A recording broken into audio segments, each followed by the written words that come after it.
আসসালামু আলাইকুম।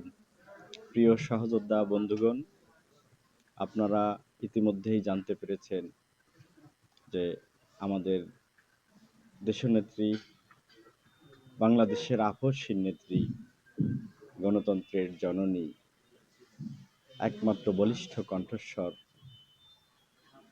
আজীবন সংগ্রামী এবং জনমানুষের জন্য যার জীবন বিপন্ন করতে তিনি দ্বিধা করেননি, এমন একজন অভিভাবক বাংলাদেশের প্রেক্ষাপটে সাম্রাজ্যবাদী সকল অপশক্তির বিরুদ্ধে যার আপসহীন ভূমিকায় আজ বাংলাদেশ এখন পর্যন্ত আমরা যে সার্বভৌমত্ব নিয়ে মাথা উঁচু করে টিকে আছি, সেই দেশনেত্রী বেগম খালেদা জিয়া পৃথিবী থেকে চিরবিদায় নিয়ে চলে গিয়েছে।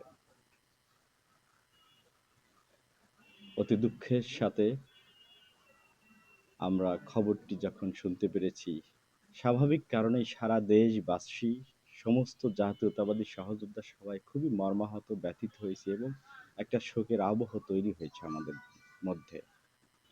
বাংলাদেশ জাতীয়তাবাদী কৃষক দলের পক্ষ থেকে এবং জিয়া সাইবার ফোর্স কেন্দ্রীয় কমিটির পক্ষ থেকে আমি গভীর শোক প্রকাশ করছি।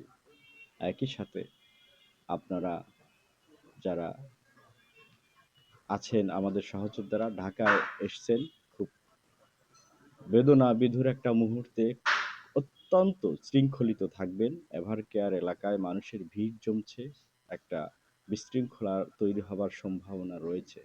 এখানে আমাদের প্রত্যেকের দায়িত্ব রয়েছে।